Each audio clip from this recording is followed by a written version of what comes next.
Puji Tuhan. Puji Tuhan. Haleluya. Haleluya. Puji Tuhan. Saudara, saya sangat bersyukur dan berterima kasih pada saat sore hari ini diberi kesempatan untuk boleh hadir di tempat ini. Bersyukur, berterima kasih kepada Tuhan Yesus yang luar biasa. Kita semua pasti bersyukur untuk hal itu, amin. Dan saya ucapkan juga sangat berterima kasih kepada tante, juga pengurus kaum wanita yang memberi saya kesempatan untuk bisa melayani dan bertatap muka di tempat ini. Mari kita langsung saja, mungkin ada beberapa yang belum mengenal saya karena saya baru beberapa bulan yang lalu pertama kali bisa menyampaikan kebenaran firman Tuhan di tempat ini. Nama saya Anne, ya. Anne itu katanya singkatan dari anak nekat. Siapa di sini katanya ada yang namanya Anne juga ya. Tapi saya nggak berani loh saudara. Saya sebenarnya bukan tipe orang yang pemberani, yang nekat katanya, yang sesuai dengan singkatan namanya. Saya hanya berani kalau Tuhan yang menyuruh, Tuhan yang memerintah, Tuhan yang memanggil dan memimpin saya, kamu pergi, baru saya mau, saya nekat. Makanya kalau orang bertanya, kok bisa orang Cianjur sekolahnya di Malino?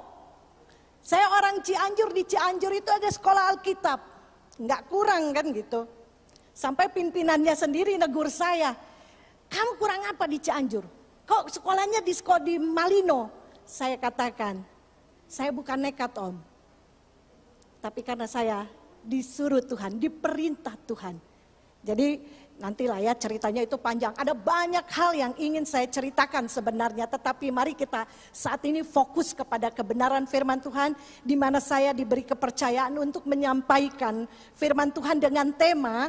Di sini dikatakan saya dikasih tema oleh pengurus Ibu Susi. Kehadirannya mengubah segala sesuatu. Yang percaya katakan amin. Kehadirannya mengubah segala sesuatu. Saya agak kagok saudara. Ini saya bilang mami dikandangin ya. Jadi saya nengok. Tapi mami boleh ya hoba-hoba sedikit gitu kan ya. Oke. Saudara, ada banyak orang ingin mendapatkan atau ingin membuat sebuah perubahan, ingin merasakan perubahan atas lingkungannya, atas keluarganya, atas hidupnya. Setuju? Semua orang sepertinya ingin mengalami dan ingin orang-orang di sekitarnya berubah sesuai dengan keinginannya. Tetapi kenyataannya tidak. Tidak semudah itu mengubah orang lain. Jangankan mengubah orang lain, mengubah diri sendiri saja susah.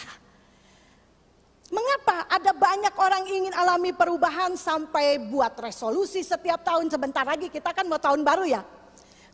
Bikin resolusi, pengen begini, tahun depan tuh harus begini, buat ini, buat itu, nggak boleh begini, nggak boleh begitu. Tapi kenyataannya nol. Kenyataannya kosong. Tidak sesuai dengan harapan, tidak ada perubahan. Apa yang salah? Ini kan yang jadi pertanyaan. Apa yang salah? Saya yang salah? Nah kebanyakan Tuhan yang salah. Loh kok Tuhan yang salah? Tetapi yang jadi masalah sebenarnya di sini saudara. Yuk kita sama-sama dulu buka sesuai dengan ayat yang juga diberikan. Di dalam Wahyu pasal 3 ayat yang ke-20. Yuk kita buka bersama-sama.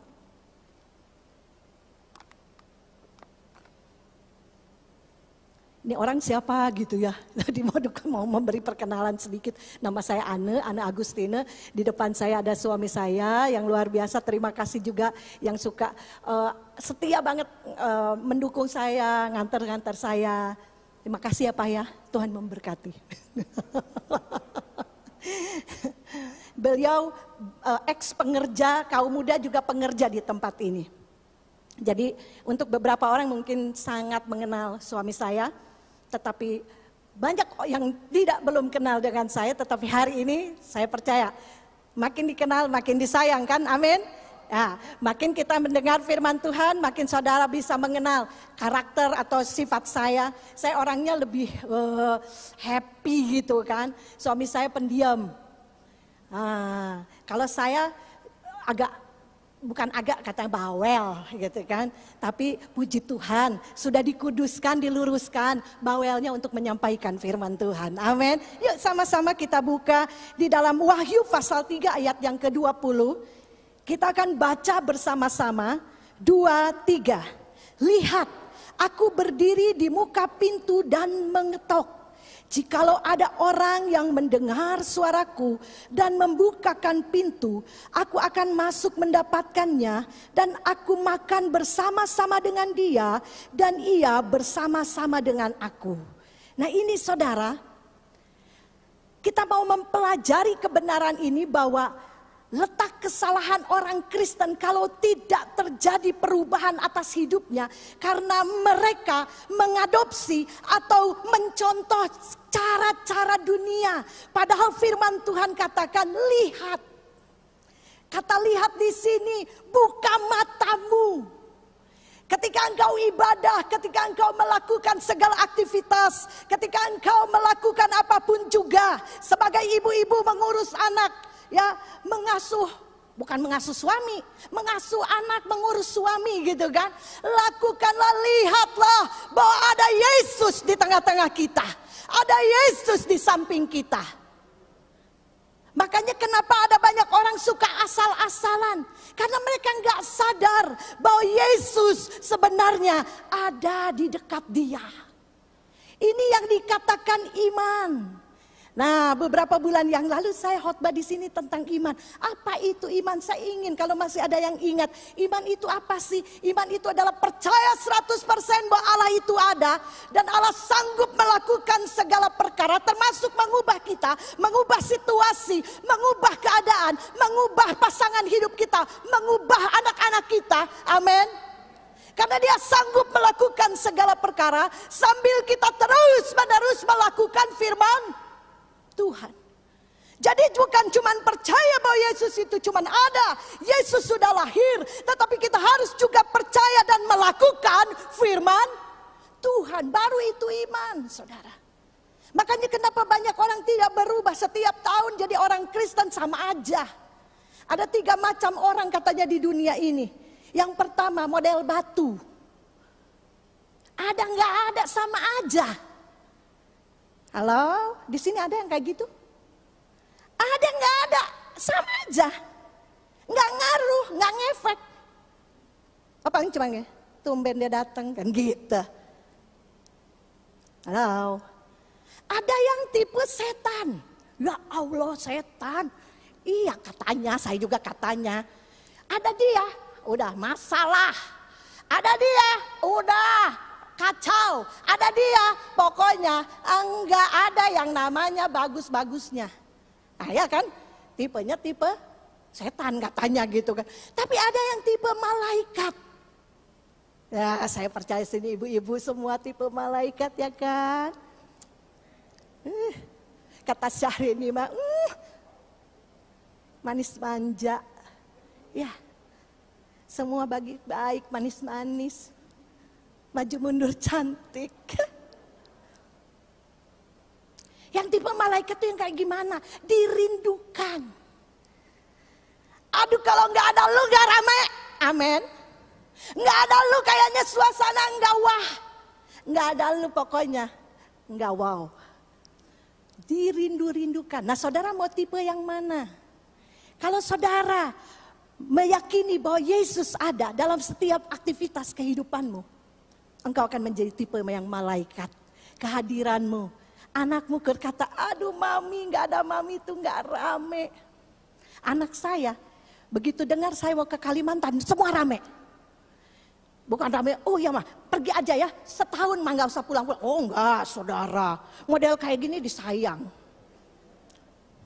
Saking sayangnya, tapi lebih sayang papanya. Kan saya bilang, Dek, mama tuh mau ke Kalimantan. Oh, berapa lama mah? Kayaknya sih sampai tahun baru. Lama amat. Emang mama sama siapa perginya? Sama papa. Oh papa diajak. Oh syukur deh dia bilang gitu. Tapi mah kasih papa HP. Terus jangan disuruh pergi jauh-jauh. Harus selalu dekat dan itu dikasih kuota. Nah kenapa emang bapak lu? Nanti hilang. Ya Allah. Dia gak takut kalau mama gak bakalan hilang. Mama mah jagoan katanya lah bapak lu. Ini terbalik apa ya? Tapi mari saudara. Saya percaya anak-anak saya. Jemaat saya juga di tempat ini. Waduh semua mendoakan tante gitu kan. Kami juga mendoakan tante. Luar biasa Tuhan Yesus baik. Tuhan Yesus luar biasa. Berikan tepuk tangan buat Tuhan. Saudara, kembali lagi kepada firman Tuhan. Kalau ingin mengalami sebuah perubahan, lakukan segala sesuatu dengan iman. Iman itu percaya bahwa Tuhan Yesus ada. Saudara akan duduk ibadah saat ini, duduk dengan segala hormat. Pujian tadi, saudara nyanyi tidak asal-asalan. Kenapa? Karena saudara tahu Yesus ada. Amin. Tapi mari, kalau saudara tidak mengerti ini, saya akan ngajak sebuah kebenaran. Bahwa agama di seluruh dunia ini mengajarkan satu hal yang sama. Mengajarkan manusia untuk mencari Allah. Tetapi kekristenan mengajarkan Allah yang mencari manusia. Ngerti ini, saudara akan berubah hidupnya. Amin. Saya percaya di sini ada yang anaknya mau diubahkan. Halo, ibu-ibu anaknya manis-manis semua ya. Puji Tuhan. Anak saya 2. Yang satu cewek, yang satu cowok. Yang cewek mah manis lah. Gampang diatur. Yang cowok ini, aduh. Tapi satu hal selalu saya bawa dia di dalam doa. Saya tumpang tangan terus anak-anak saya. Satu kali dia melukai hati saya sampai saya nangis gitu kan. Tetapi itu yang saya lakukan. Saya mencari bukan nah ini ya orang kan ada ayatnya. Carilah Tuhan dan kekuatannya. Carilah Tuhan selama ia berkenan ditemui. Ini beda konteks saudara. Kalau agama itu mengajarkan untuk manusia mencari Allah, tetapi kekristenan itu mengajarkan Allah yang mencari manusia.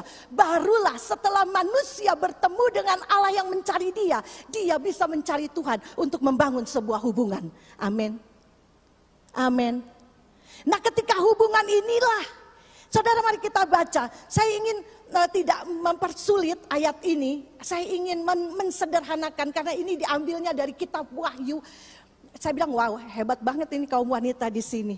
Biasanya kan ngambilnya dari Lukas, Matius, Lukas, Yohanes gitu, Markus, Yohanes gitu, 4 Injil gitu kan.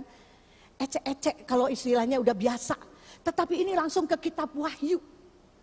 Wah ini udah sebuah perubahan yang luar biasa. Amin. Sebuah perubahan yang dahsyat. Dan saya percaya ibu-ibu di tempat ini akan diubahkan Tuhan luar biasa. Amin. Nah mari saudara dikatakan, lihat aku berdiri di muka pintu dan mengetok. Jikalau ada orang yang mendengar, apa katanya? Ada orang, bukan mereka, bukan satu grup, bukan satu komunitas, tetapi ketika ada orang, siapa orang itu? Siapa orang itu? Katakan, saya. Lihat dengan iman, dengan mata iman. Memang kita tidak melihat Tuhan saat ini, tetapi percayalah dia ada saat ini. Aku mau membuka pintu karena Yesus mengetok. Saat ini dia mengetok pintu hatimu dengan kebenaran firman Tuhan. Ini yang namanya kasih karunia, saudara. Dunia tidak mengenal kasih karunia, tetapi kita orang Kristen mengenal apa itu namanya kasih karunia. Saudara tahu kasih karunia? Tadi saya dibawa masuk sama salah satu pengerja namanya Amel. Amel ini kayak saya waktu jadi pengerja. Terus Amel bilang, tante, udah Amel, tante mah mau cepat-cepat naik. Kenapa tante? Kenapa buru-buru? Takut ketularan. Padahal saya udah duluan. Tapi saudara, Dia bilang, Mel, apa ya? Terus dia jawab gini, kasih karunia tante. Aduh, Amel udah tahu itu kasih karunia. Betul Amel? Di sini sudah tahu apa itu kasih karunia? Oh lupa.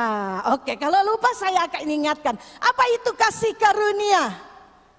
Kalau saudara sudah ditemui oleh Tuhan, saudara sudah berjumpa dengan Tuhan, saudara sudah namanya menerima kasih karunia. Amin. Apa itu kasih karunia? Kasih karunia adalah sesuatu yang tidak layak kita terima, tetapi Tuhan berikan secara cuma-cuma. Beda hadiah, itu beda namanya upah. Kalau saudara ikut 17 Agustusan, ikut perlombaan, Ibu Susi chat saya. Aduh Bu Ane, saya pengen ikut bikin lagi itu permainan kayak kemarin waktu tante ulang tahun. Heboh banget, senang banget. Kadonya gak seberapa kan ya? Hebohnya yang dicari, senangnya, happy-nya.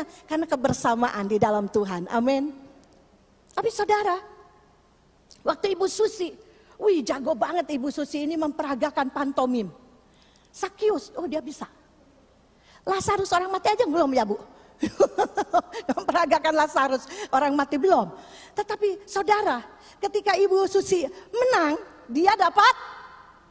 Nah kan bilangnya hadiah, bukan saudara, itu upah. Tetapi kasih karunia itu hadiah. Engkau tidak perlu berusaha, dikatakan itu bukan hasil usahamu, itu bukan hasil pekerjaanmu. Itu adalah dari Tuhan, kado. Kalau saudara ikut perlombaan, menang, dapat, jangan bilang hadiah lagi, jangan bilang kado lagi, dapat upah. Karena saudara melakukan sesuatu, ada yang saudara kerjakan. Tetapi namanya kasih karunia, itu hadiah. Dan kalau saudara mau mengalami sebuah perubahan besar atas hidupmu ke depan. Saudara tahu, suami saya bilang apa sama saya? Nggak tahu kan, makanya saya kasih tahu. Mungkin kalau orang yang ini, wah kira-kira, tapi saya nggak tersinggung tuh. Dia bilang, ibu tuh liar banget. Ya Allah, gue singa kali ya. Karena dia memang orang Jawa yang bibit bebet bobot. Saudara tahu kalau mama mertua saya ketawa, itu bukan kayak saya sampai ke ujung alfa dan omega kedengeran. Enggak. Suami keluarga saya, apalagi mama mertua saya, tante tahu. Dia kalau ketawa, maksudlah. Diatur saudara, tertata. Enggak kayak saya cewawakan. Tapi kalau nggak ada yang gini nggak seru. Kami mari saudara. Waktu suami saya bilang seperti itu, saya bilang iya ya, saya Cina gedubrakan gitu loh. Dia Cina yang tertata rapi, dia Jawa yang benar-benar tertata banget gitu. Pokoknya dia nggak bisa tuh keluar cuman pakai kaos, pakai celana pendek, nggak bisa. Teratur banget. Saya, udah janganlah. Tapi mari saudara, saya percaya hanya oleh karena kasih karunia, saya bisa pakai rok. Waktu saya mau sekolah Alkitab saudara, mami saya bilang gini, Nek, sini, lu beneran mau sekolah Alkitab? Iya Mi, saya mau sekolah Alkitab. Lu bisa memang pakai rok. Saya 5 bersaudara-saudara, 4 laki-laki, cuman saya sendiri perempuan. Dan mami saya, dari 4 laki-laki, paling jagoan katanya saudara. Saya nggak cengeng. Tapi mari saudara, saya boleh katakan hari ini, kalau saya ada, itu semua hanya karena kasih karunia. Saya bisa berubah, tanya sama suami saya. Makanya dia tahan sama saya hampir 23 tahun saudara. Kalau nggak ada kabur. Ya, mari saudara, itu hanya karena kasih karunia. Jadi mari kita hidupi kasih karunia. Bukan cuma sekedar menerima kasih karunia, tapi kita mau menghidupi kasih karunia. Amin.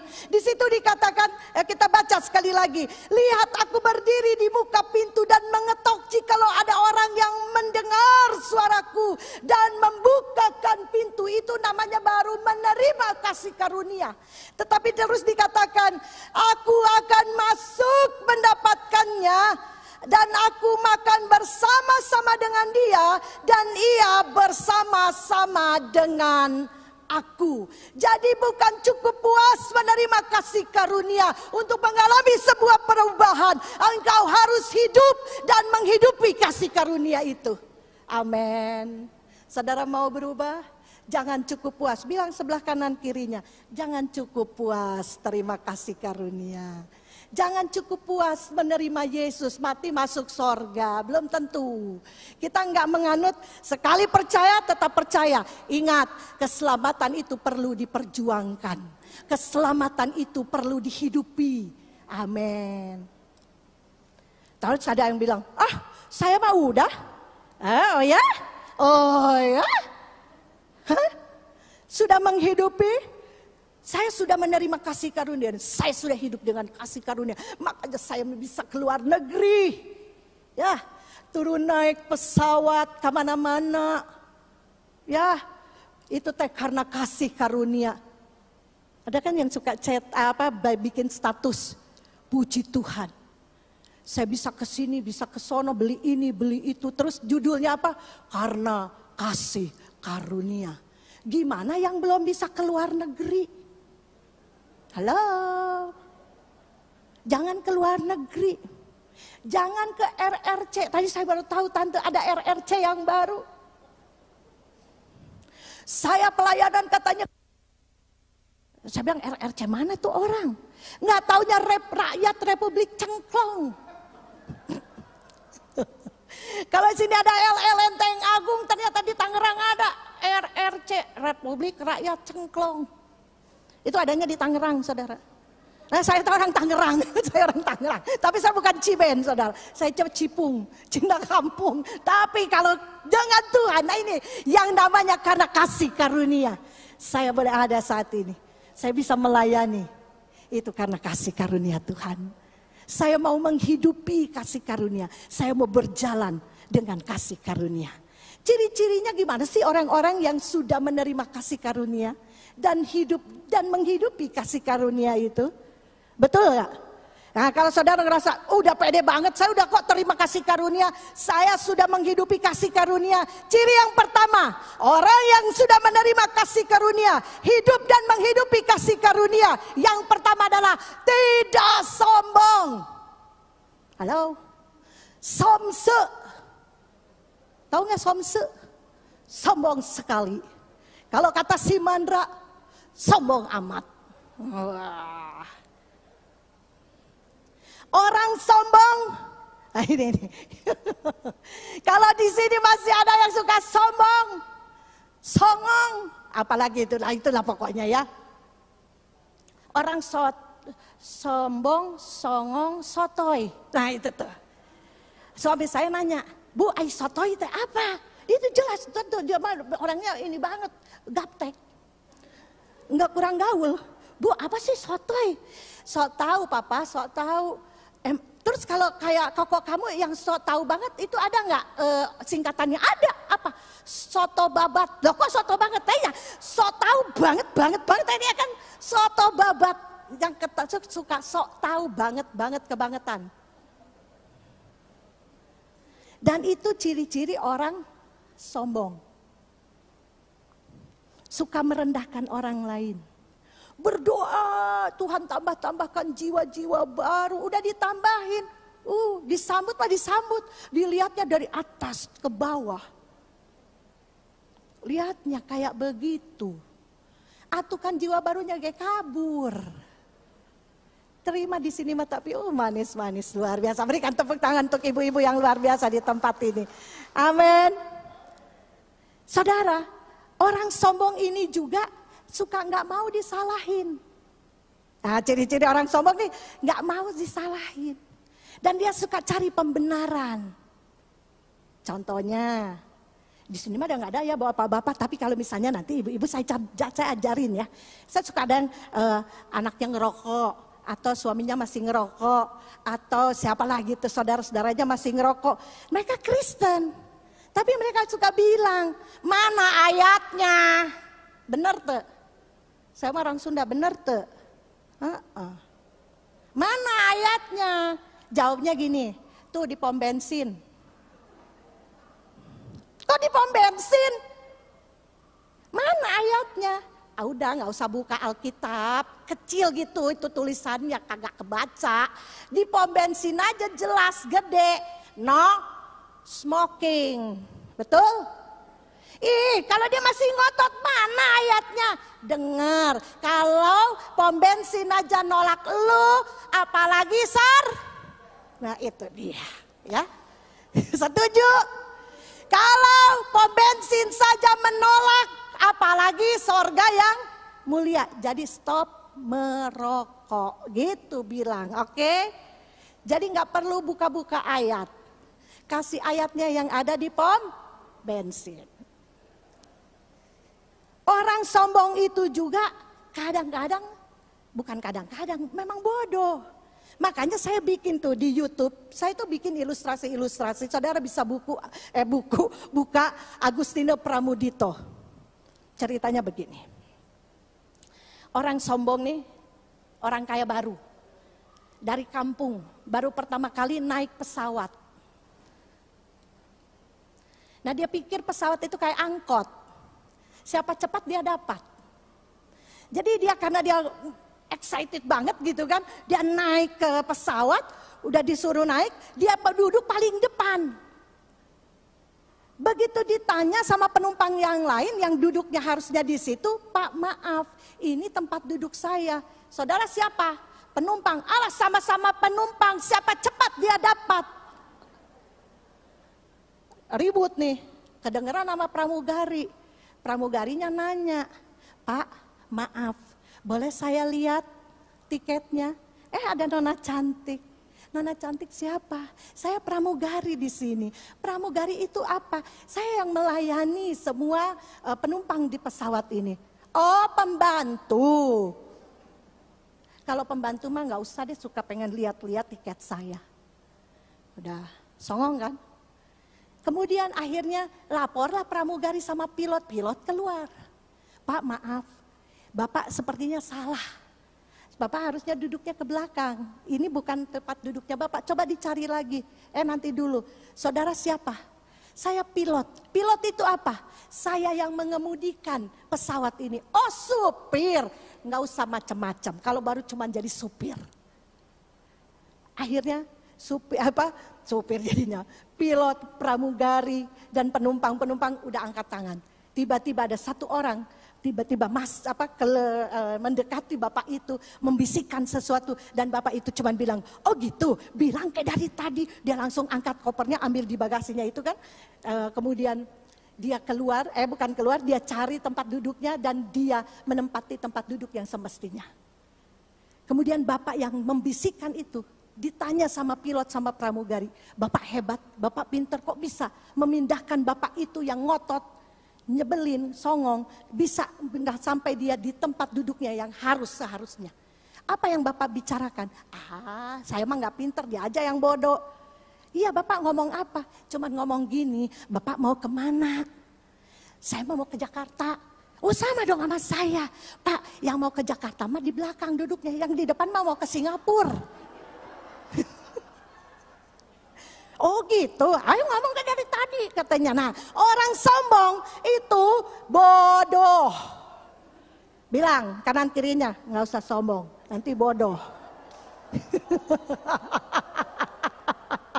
Oke, yang kedua, ciri yang kedua, kalau saudara ingin berubah, harus menerima kasih karunia dan menghidupi kasih karunia. Yang kedua, tidak pemalas. Kalau yang songong tadi ayatnya mana? Itu tadi Efesus pasal 2 ayat 8 dan 9. Dikatakan itu bukan hasil pekerjaanmu, itu bukan hasil usahamu, itu hasil pemberian dari Allah. Jangan ada seorang pun yang memegahkan diri. Itu kan ayatnya. Tetapi mari coba kita buka sekarang di dalam Yohanes. Maaf ya. Kalau ayatnya yang mana? Bukan Yohanes. 1 Korintus pasal 15 ayat yang ke-10. 1 Korintus pasal 15 ayat yang ke-10. Yuk kita akan baca. Tetapi karena kasih karunia Tetapi karena kasih karunia Allah, aku adalah sebagaimana aku ada sekarang, dan kasih karunia yang dianugerahkannya kepadaku tidak sia-sia. Sebaliknya aku telah bekerja lebih keras daripada mereka semua, tetapi bukannya aku, melainkan kasih karunia Allah yang menyertai. Jadi yang kedua, ciri dari orang yang menerima kasih karunia dan menghidupi kasih karunia, ada di dalam kasih karunia, dia tidak pemalas. Dia bekerja lebih keras, lebih giat, nggak nganggap enteng pelayanan, nggak nganggap enteng orang lain, ya, nggak nganggap enteng tuh apapun yang dipercayakan. Setuju? Dia lebih giat. Ini doa aja nggak ada, baca Alkitab aja ngantuk, kasih persembahan seadanya, ngasih perpuluhan nggak pernah, belang bentok masih mending, tapi kalau udah nggak pernah kan repot lagi gitu kan. Saudara, orang yang menerima kasih karunia dan hidup di dalam kasih karunia, menghidupi kasih karunia, dia tidak pemalas. Dia melakukan segala sesuatu dengan penuh antusias. Amin. Nyanyi nggak asal gini. Tadi nyanyinya apa tuh? Mari kita sambut sang raja, kan gitu. Saya ini saudara sebelum jadi suka khotbah menyampaikan firman Tuhan, saya ini pemimpin puji-pujian. Dan saya kalau pimpin puji-pujian itu nggak mau asal-asalan. Asal nyanyi, asal nganggap, asal keluar. Saya harus nyanyi dengan penuh semangat. Karena orang yang dikasihi Tuhan, yang menerima kasih karunia, dia akan bekerja lebih giat dari siapapun juga. Amin. Amin. Tapi tadi saya juga lihat di sini, wow Pak hebat. Saya datang ke sini tadi jam 3:05. Tapi ibu-ibu sudah antusias, mulai berdatangan. Wow, saya berikan tepuk tangan buat saudara. Itu. Karena itu ciri-ciri dari orang yang sudah menerima kasih karunia dan hidup di dalam kasih karunia. Karena ada banyak orang yang pintar bicara, tetapi tidak pintar menghidupkan apa yang ia bicarakan. Saat ini kita mengatakan kasih karunia, mari kita tunjukkan kepada dunia. Oleh karena kasih karunia itu, aku berubah dan aku berbeda dengan orang kebanyakan. Amin. Amin. Mari kita lebih giat lagi. Yang terakhir saudara, ciri-ciri dari orang yang menerima kasih karunia dan hidup di dalam kasih karunia, dia akan mengalami perubahan-perubahan yang dahsyat atas hidupnya, atas keluarganya, atas pribadinya, dan hidupnya menjadi inspirasi, bukan motivasi, tetapi menginspirasi banyak orang. Amin. Yang ketiga apa? Yuk kita sama-sama buka di dalam Roma pasal yang ke-8 ayat 31.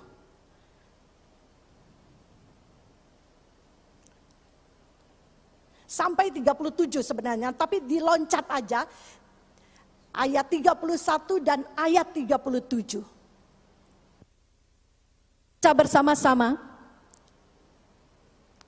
Sebab itu apakah yang akan kita katakan tentang semuanya itu? Jika Allah di pihak kita, siapakah yang akan melawan kita? Ayat 32-nya. Tetapi dalam semuanya itu, bukan ayat 32-nya dulu, maaf. Ayat 32-nya, ia yang tidak menyayangkan anaknya sendiri, tetapi yang menyerahkannya bagi kita semua. Bagaimanakah mungkin ia tidak mengaruniakan segala sesuatu kepada kita bersama-sama dengan dia? Ayat 37-nya. Tetapi dalam semuanya itu kita lebih daripada orang-orang yang menang oleh Dia yang telah mengasihi. Saudara, ciri yang ketiga dari orang yang sudah menerima kasih karunia, hidup dan menghidupi kasih karunia, dia tidak mudah khawatir. Amin. Ibu-ibu pasti suka khawatir, apalagi hari-hari ini COVID masih terus. Sebentar lagi katanya ada varian baru, wah tambah takut lagi. Ada aja ketakutan-ketakutan yang disodorkan oleh dunia ini. Ada banyak kekhawatiran-kekhawatiran yang sebenarnya mulai menggerogoti iman kita. Tetapi dengar, orang yang menerima kasih karunia, yang membuka hatinya buat Yesus. Kasih karunia kado dari Bapa yang luar biasa adalah Yesus lahir buat saya dan saudara. Yesus datang buat saya dan saudara. Dikatakan ayat yang ke-32. Coba diulang lagi ayat yang ke-32 di satu dikatakan. Apa katanya? Ia yang tidak menyayangkan anaknya sendiri, tetapi yang menyerahkannya bagi kita semua. Bagaimanakah mungkin ia tidak mengaruniakan segala sesuatunya? Kata mengaruniakan segala sesuatunya. Apapun yang kita butuhkan, Tuhan akan cukupkan dan berikan. Amin. Kita tidak akan kekurangan. Kita tidak akan menjadi peminta-minta. Kita akan selalu mendapatkan yang terbaik yang Tuhan sediakan karena kita mengasihi Dia. Amin. Saudara, kalau di ayat yang ke-37 dikatakan lebih daripada pemenang. Saudara tahu lagu itu? Lebih dari pemenang dalam segala perkara, iblis telah dikalahkan. Saudara dan saya adalah lebih daripada pemenang. Katakan lebih daripada pemenang. Saudara ngerti lebih daripada pemenang seperti apa? Nah, sebelum saya akhiri khotbah saya. Saudara suka nonton tinju? Suka nonton tinju? Saya suka. Saya suka nonton Mike Tyson lawan Evander Holyfield. The winner, iya itu dah. Yang ditunggu-tunggu kan gitunya tuh. Tapi saudara tahu, ketika ini kita ngomong aja tentang Mike Tyson dan Evander Holyfield. Waktu Evander Holyfield mau melawan Mike Tyson si leher beton itu kan sudah digadang-gadang. Pastinya cuman tahan 2-3 ronde saja. Tapi sebelum pertandingan itu saudara tahu Evander Holyfield bukan cuman sekedar langsung naik kemudian bertanding. Tidak saudara. Evander Holyfield harus mengadakan sebuah latihan yang sangat-sangat ketat. Sangat-sangat berat. Latihan-latihannya itu tidak ecek-ecek, tidak sembarangan saudara. Karena yang mau dilawan adalah Mike Tyson. Berbulan-bulan Evander Holyfield melatih dirinya, mempersiapkan dirinya. Tibalah hari di mana dia akan bertanding dan dia masuk ke arena. Kan biasa yang bawa apa itu? Papannya. Ronde pertama, teng kan gitu. Ke sono dulu gitu kan. Baru apa yang terjadi saudara? Evander Holyfield itu dengan Mike Tyson kan pasti pukul-pukulan kan? Apa mereka tetap muka tampangnya bagus saja? Baik-baik aja? Pastinya babak belur. Dan saudara tahu Evander Holyfield itu kan hampir kupingnya putus. Karena digigit oleh Mike Tyson. Dan mereka terus bertanding melawan satu dengan yang lain. Pukulan demi pukulan. Dan terjadilah sebuah kemenangan. The winner is, siapa yang menang?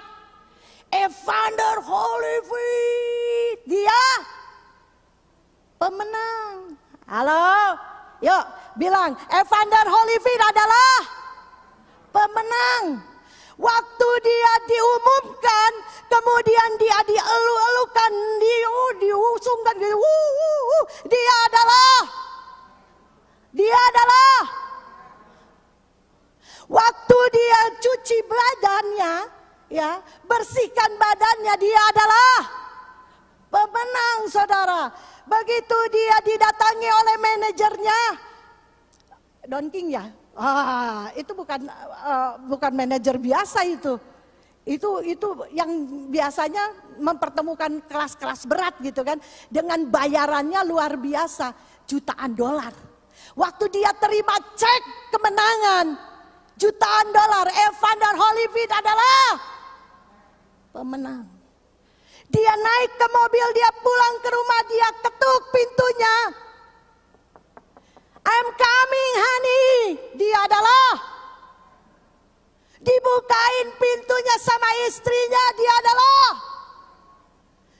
Dan begitu dia keluarkan, mami aku menang. Dia keluarkan cek yang jutaan dolar, dia kasih ke istrinya. Siapa yang lebih daripada pemenang? Istrinya babak belur, istrinya push up, istrinya berdarah-darah. Halo, saudara ngapain aja? Yang mati di atas kayu salib siapa? Yang menderita siapa? Saudara cuma tinggal apa? Ini yang namanya kasih karunia. Saudara hormati ini. Ketika dia mati di atas kayu salib, dia katakan apa? Sudah selesai. Kata sudah selesai bukan berarti tugas dia di bumi sudah selesai. Tetapi segala sesuatu, masalahmu, kehidupanmu yang rusak, penyakitmu, penderitaanmu, semua sudah selesai. Berikan tepuk tangan buat Tuhan Yesus. Saudara tidak perlu berdarah-darah. Saudara tidak perlu menderita. Tapi mari, Tuhan cuma ingin, ayo kita makan sama-sama. Hai para kaum lebih daripada pemenang. Saya dan saudara lebih daripada pemenang. Hargai kemenangan yang sudah Tuhan berikan. Dia minta, dia saat ini mengetok hatimu. Adakah yang mau membukakan hati buat aku? Aku akan memberikan segala sesuatu yang kamu perlukan. Aku cuma mau, mari kita duduk sama-sama. Kita bangun hubungan. Supaya aku mengerti dan kamu mengerti apa yang aku inginkan. Halo, saudara mau terus bangun hubungan? Mari kita duduk sama-sama. Makan sama-sama dengan Tuhan. Sehidangan dengan Tuhan. Buka hatimu untuk Tuhan. Hari ini apa masalah hidupmu? Tuhan sudah selesaikan. Dia ada saat ini, katakan sudah selesai. Amin. Mari kita angkat pujian. Dia jamah segenap hatiku. Dia jamah segenap hidupku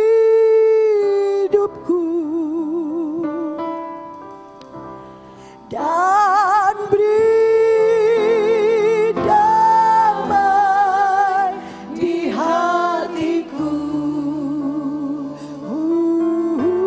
Semua telah berubah dan aku tahu Yesus jamah ku jadi baru. Yesus jamah segenap hidupku.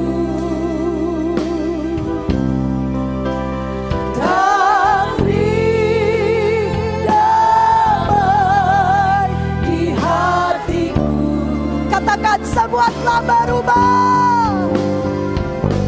Semua telah berubah. Dan aku tahu Yesus jamah ku jadi baru.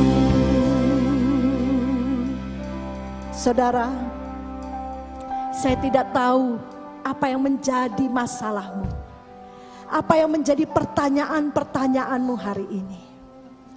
Tetapi ketahuilah, ini kabar baik. Engkau dan saya adalah lebih daripada pemenang. Jangan takut lagi, jangan khawatir lagi. Semua Tuhan sudah selesaikan. Tinggal buka hatimu, katakan, ini aku Tuhan. Aku gak khawatir lagi tentang anak-anakku, tentang masa depan anak-anakku, tentang suamiku. Dia mau berubah gak berubah, aku percaya Tuhan, aku percaya. Aku dahulu yang mau berubah. Aku mau menghidupi kasih karunia itu Tuhan. Aku mau Tuhan hidup dan berjalan bersama dengan Engkau. Yang mau diubahkan, yang percaya Dia ada saat ini. Mari kita bangkit berdiri, kita angkat tangan kita. Buka hati, buka hatimu. Kalau engkau lihat anakmu sulit untuk berubah, suamimu sulit untuk berubah, istrimu sulit untuk berubah, orang-orang di sekitarmu nyebelin semua.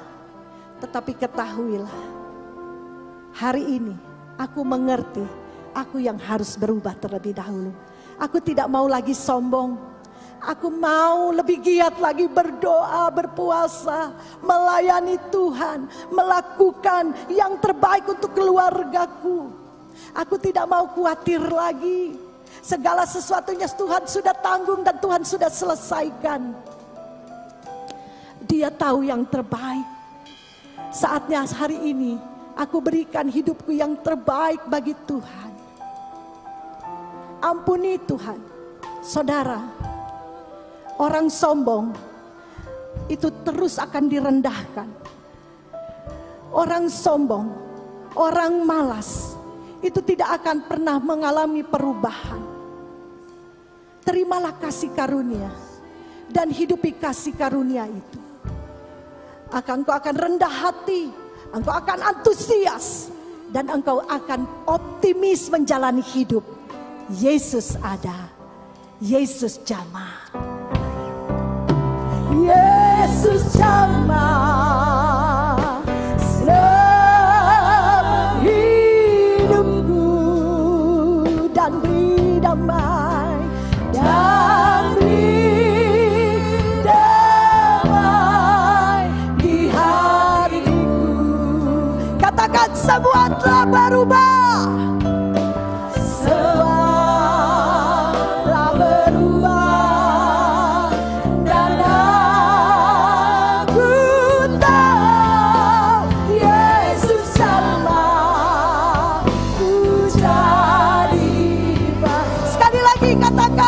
Katakan dengan iman, Yesus jamah, Yesus jamah selama hidupku. Aku buka hatiku Tuhan, Engkau datang bagiku. Damai di hariku.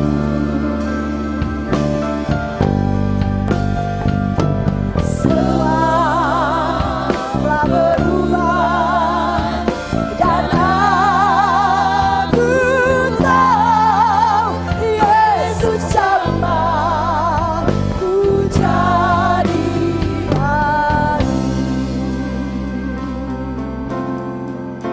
Yesus jamah ku jadi baru. Yesus jamah, Yesus jamah ku jadi baru. Berikan tepuk tangan untuk Tuhan. Kalau kau mengerti Yesus sudah berkorban, Dia datang dari sorga yang mulia. Dia mencari kita yang terhilang. Dia hanya ingin mengatakan, aku ada bagimu.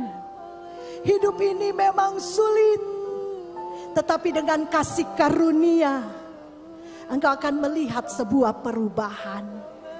Dengan kasih karunia, Dia sudah mengorbankan dirinya. Dia rela mati buat saya dan saudara, hanya supaya kita semua beroleh selamat dan melihat perubahan yang luar biasa. Engkau sudah tidak sakit lagi. Engkau sudah tidak lagi ada masalah yang tidak bisa diselesaikan. Ketika engkau mengingat kasih karunia, semua masalahmu, percayalah, sudah diselesaikan. Terima kasih Bapa, engkau melihat tangan-tangan yang terulur. Setiap masalah dalam rumah tangganya, dalam perusahaannya, dalam lingkungannya, bahkan dalam dirinya secara pribadi, engkau sudah jamah. Setiap taburan firman tidak lalu begitu saja, tetapi boleh Tuhan menjadi firman yang hidup, benih yang luar biasa. Kami akan menapaki hidup dengan percaya Yesus menyertai kami. Kami tidak akan sombong, kami tidak akan malas, kami tidak akan khawatir lagi, karena ada Allah yang Immanuel menyertai kami. Terima kasih Bapa. Segala sesuatu berubah oleh karena kehadiran-Mu Tuhan. Kehadiran Yesus saat ini sudah menjamah setiap orang-orang yang hadir di tempat ini. Terimalah dengan iman. Engkau diberkati, engkau diurapi, engkau dipakai Tuhan. Engkau akan menjadi orang yang luar biasa dan hidupmu menginspirasi banyak orang. Di dalam nama Tuhan Yesus Kristus, yang percaya katakan, amin.